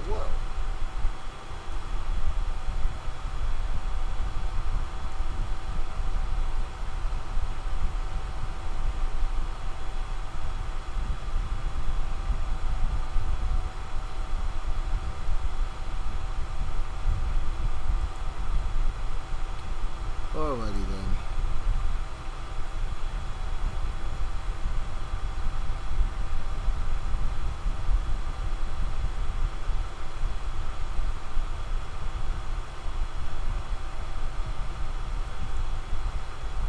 Well, my first guest tonight is Bradley Bowman. He is the Senior Director of the Center on Military and Political Power at the Foundation for Defense of Democracies. He's also served as a National Security Advisor in the U.S. Senate, and he's a former Black Hawk chopper pilot. Bradley, it's good to have you back on the show. Let's look at what's happening right now in Ukraine. Can Ukrainian forces, can they defend the rest of the eastern Donbass region, or will they have to withdraw? What do you say? Thanks for the opportunity to join you, and thanks for the question. Well, I sure hope they can. Whether they'll be able to or not, I think depends on a number of factors. And as discouraging as it is to see the Russians seizing essentially control of all of Luhansk, I think it was a necessary decision for Kyiv to make, to do this retrograde, this retreat, so that they would have more defensible lines. But what we've been seeing really is a war of attrition that's been characterized primarily by artillery, long-range artillery. And so that's why the provision by the United States and others of the 155 millimeter howitzers and also the HIMARS systems, the high mobility artillery rocket systems, is so helpful. But we need to get Ukraine a heck of a lot more of those, and we need to continue to resupply them with the ammunition, because the HIMARS system can fire roughly 75 kilometers, and that's exactly what Kyiv needs right now for the coming days and weeks. Yeah, we heard from an advisor to the Ukrainian president saying that once we get the heavy weaponry that we need, we will push the Russians back. But to your point, how likely is it that Ukraine will get the weapons that it needs fast enough to be able to push back those Russian forces? It's a great question. A lot of the assistance that the United States has provided since the February 24 invasion has been what we call drawdown authority. And whenever your viewers see that word drawdown, what that means is we're sending Ukraine U.S. reserves. So I support doing that because the stakes are so high there in Ukraine for all of us. But at some point, those reserves either are all used up, or it becomes dangerous for us to provide so much of that. And so as those drawdown authorities are depleted, we have to start putting things on contract and having things built by us and our allies in Europe. And that takes weeks or months, even years. And so, we can and should do more on HIMARS, on counter-battery radars, and munitions and these sorts of things. But unfortunately, I think it's only going to get harder rather than easier the longer time goes on. Well, if that's the case for the West when it comes to providing help to Ukraine, what about Russia and its capability of defending what it has already taken? I mean, the military apparently has not been hurt much by international sanctions yet. But what do you think things are going to look like in a year's time if this war drags on that long? It's a great point. I mean, sometimes we focus only on our own problems and we miss that the other side, our adversaries, having problems too. I mean, Russia's getting hit with extraordinary sanctions. They're more isolated than they've been in a long, long time. So they have their own problems. But the battle is in Ukraine. The battlefield is in Ukraine and not Russia. And so we literally have a lot of the Ukrainian defense industrial base being destroyed. And so they're not going to be able to sustain and maintain their Russian Soviet origin equipment. That's why it's so important that the U.S. and our European allies be looking around the world for other sources of Russian and Soviet equipment that can be provided. And our research at FDD suggests there's a whole lot of places we can find that, while we simultaneously try to, over time, transition them to NATO weapons that we can more effectively sustain and maintain, and frankly, in most cases, is more capable. Well, you say the United States sending weapons to Ukraine. Almost everything that is being sent in terms of military aid is coming from the U.S., some is coming from the U.K. Continental Europe, the numbers are anemic at best. Doesn't Europe have to pick up here and carry more of a load if we expect Ukraine to win? Short answer, I would say yes. I don't want to be dismissive of some of the excellent efforts that we've seen. I would highlight the British as one example of a country that really has done quite a bit. I was very disappointed with Germany's policy towards providing arms to Ukraine pre-invasion. Thankfully, they changed that. But I mean, the broader theme here is that our valuable European allies really have to continue to step up and step up for the long term. and when you still have 20 or 30 NATO allies not spending 2% of their GDP on defense, that's going to be a problem. And let me ask you about what we heard from the president of Ukraine, Zelensky, calling for reconstruction to begin now and not after the war is over. You, as a military man, do you think that this is even feasible, or would it be sensible? Is it sensible to rebuild while Russia is still attacking parts of the country?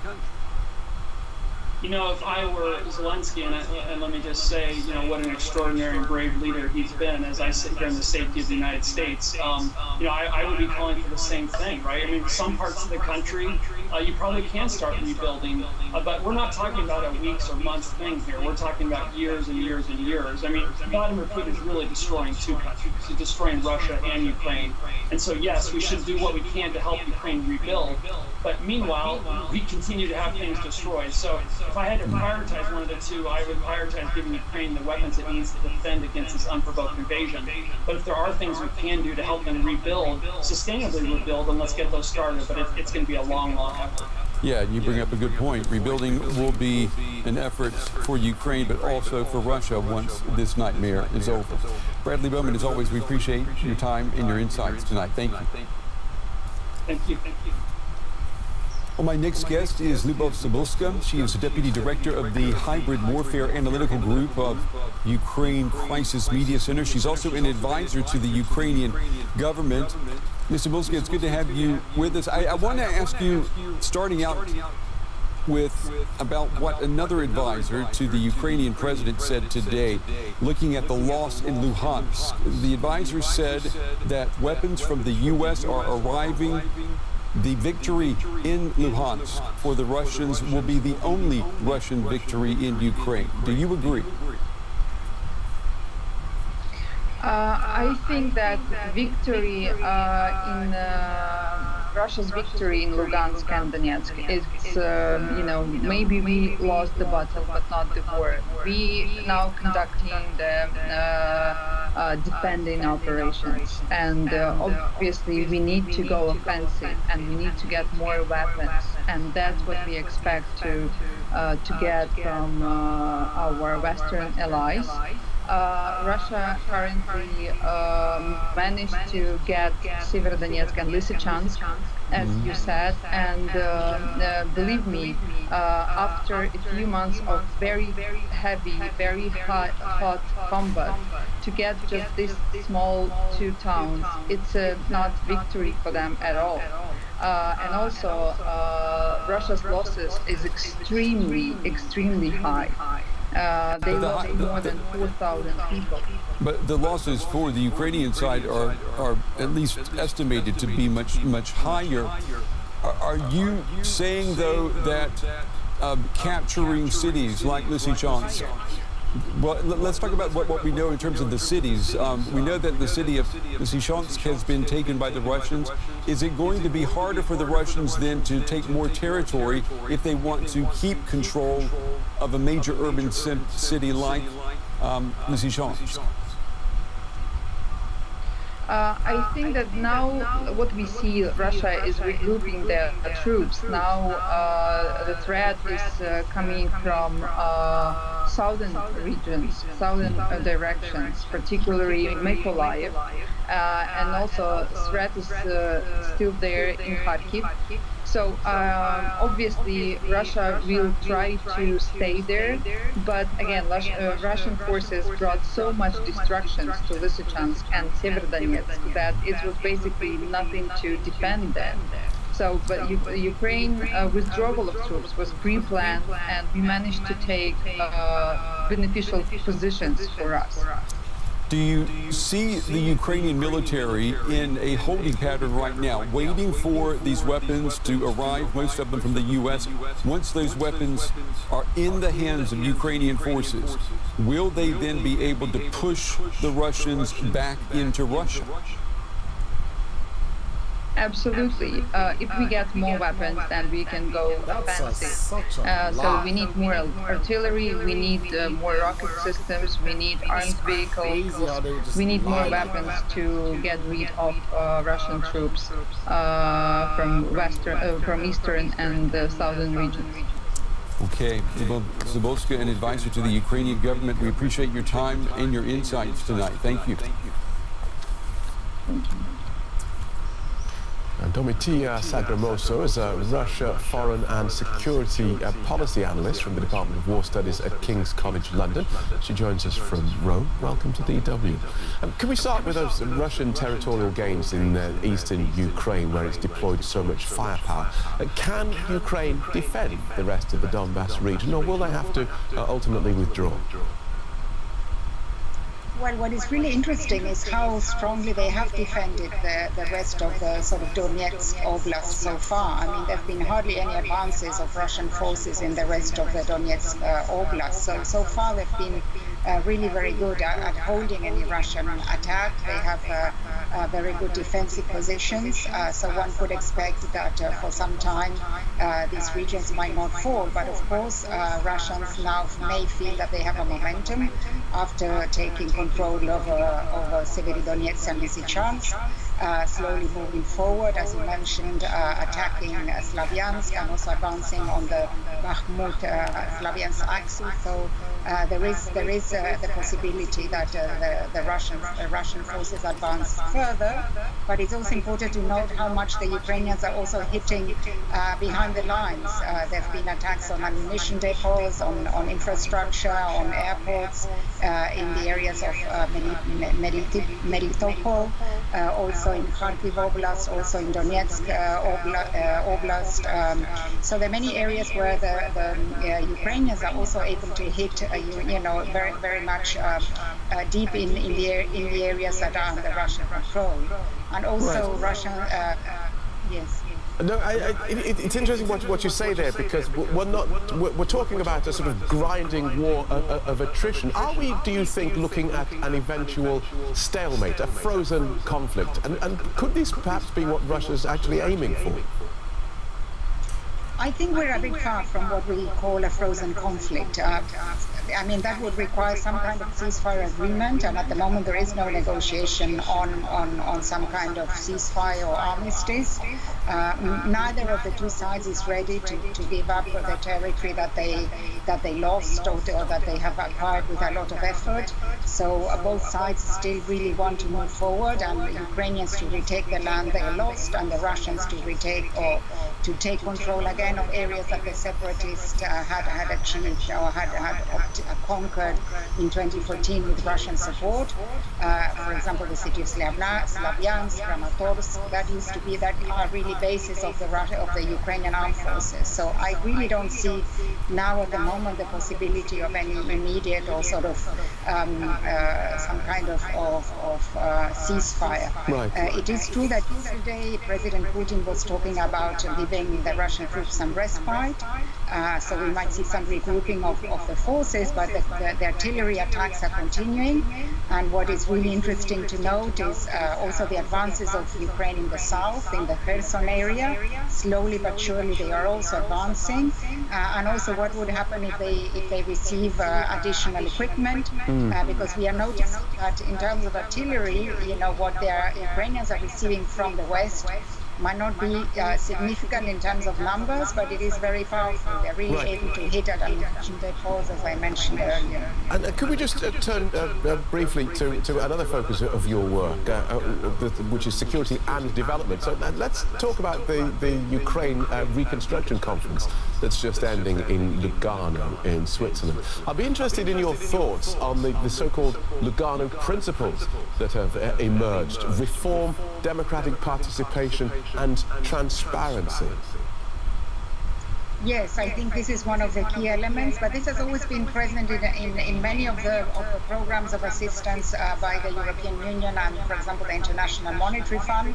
They've also really tried to make sure that there is increased transparency, that there is effort to avoid corruption, As we know, before this massive outbreak of war, there was a lot of pressure on Zelensky to tackle the corruption of the oligarchs, an effort to sort of ensure that there is a more independent judiciary system, that there is an effective, transparent and democratic accountability. So all this is not new, but it's very interesting that this is really made part as a conditional element for the assistance.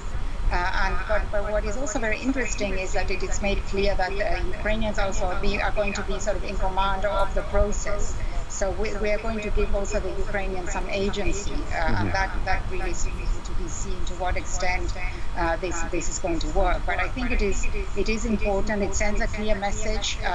It will satisfy many in Ukraine. The fact that there is commitment to a transformative process that really brings Ukraine up to European standards, and that would also satisfy European member states who might be very anxious about sort of assisting such a big country as Ukraine, which requires quite a huge number of a huge amount of aid. I mean, it has been pointed out by the Ukrainian Prime Minister the figure of 750 billion euros. So that's a really significant figure, probably staggered over many years. So what would be important to note is how much countries are going to actually commit once the reconstruction process gets fully underway. Good talking to you. Thank you so much for joining us and speaking so clearly, guiding us through that so clearly. Domitia Sagremosa, Russia Foreign and Security Policy Analyst from King's College London. Thank you.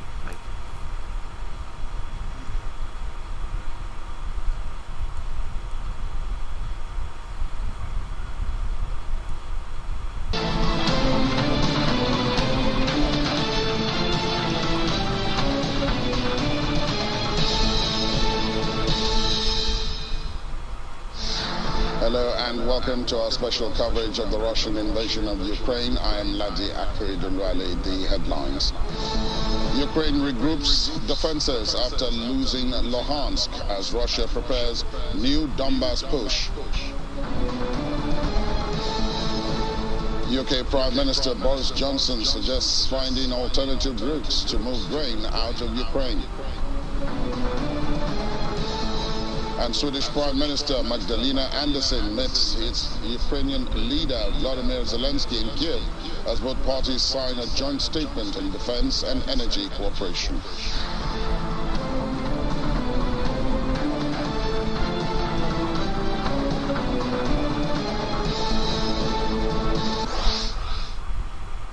We begin the program today with news that Russian missiles have struck the Black Sea port city of Mykolaiv early this morning as air raid sirens were activated across the city.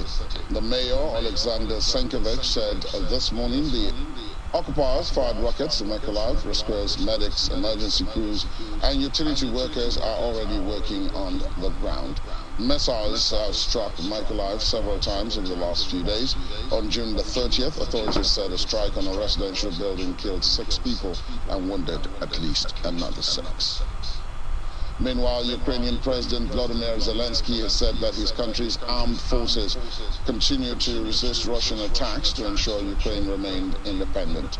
Speaking during his nightly video address, Mr. Zelensky said towns retaken by Ukrainian forces required colossal funds for reconstruction. He said there had been little change on the battlefield yesterday. Russia captured the city of Luhansk in Lysychansk on July the 3rd, bringing an end to one of the biggest battles in Europe.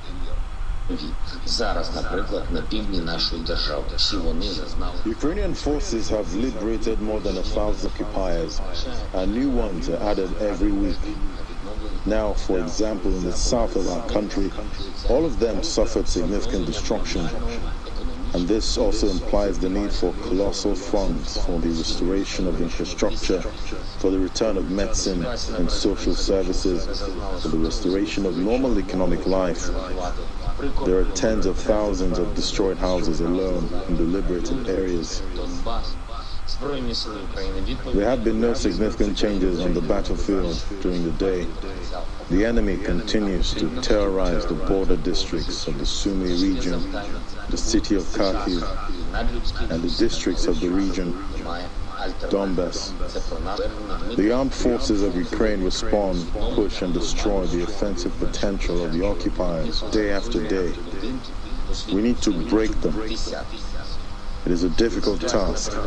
It requires time and superhuman effort, but we have no alternative. It is about our independence, about our future, about the fate of the entire Ukrainian people. And Moscow's capture of the Luhansk region is the last victory for Russia on Ukrainian territory, and that's according to an advisor of the head of Ukraine's president's office. Alexei Arestovich said in an online post that besides the battle for Donetsk, Ukraine was hoping to launch counter-offensives in the south of the country.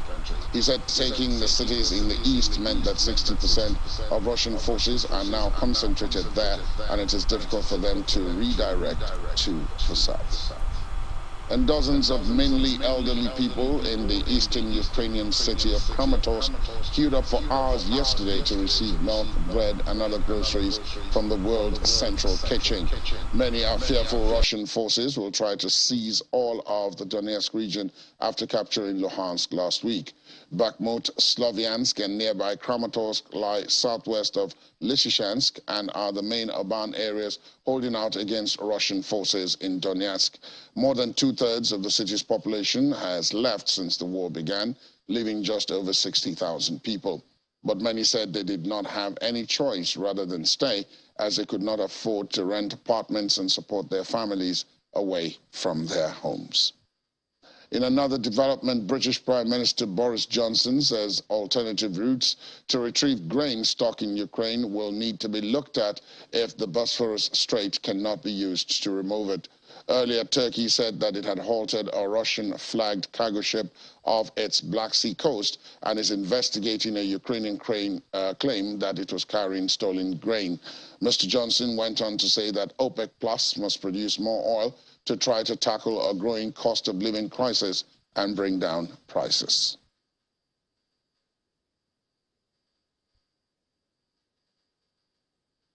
Swedish Prime Minister Magdalena Andersson has met Ukraine's President Volodymyr Zelensky in Kiev, with the two parties signing a joint statement on defense and energy cooperation. The Swedish Prime Minister added that the country would be supportive of NATO's open door policy, which is based on Article 10 of its founding treaty, which states that any decision to invite a country to join the alliance must be based on consensus amongst all allies. President Zelensky said it was the first such document in the history of bilateral relations. The joint statement sets out key issues for both states. This applies in particular to defense cooperation, sectoral cooperation in the fields of nuclear energy, energy efficiency, and financial support. Mr. Zelensky thanked Sweden for its humanitarian support for Ukraine. And Ursula von der Leyen, the president of the European Commission, says it will set up a reconstruction platform to coordinate the rebuilding of Ukraine after its war with Russia. She told the Ukraine Recovery Conference in the Swiss city of Lugano that the platform will be used to map investment needs, coordinate action, and channel resources. The platform will bring together countries, institutions of the private sector, and civil society. It will also include international organizations like the European Bank for Reconstruction and Development, as well as the European Investment Bank.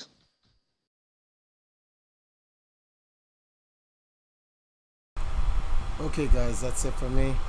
Came on for about 2 extra hours, just watch some news. Now I'm actually tired, so I'm gonna hit the sack. I want to thank Siobhan Reed for subscribing to the channel. I also want to thank Spubby for the $5 birthday donation. I appreciate that, really. I really do. I'll catch you guys tomorrow, probably mid-afternoon stream around 3-4 o'clock, and then we're back to the Valkyrie streams as usual. All right, guys. Good night.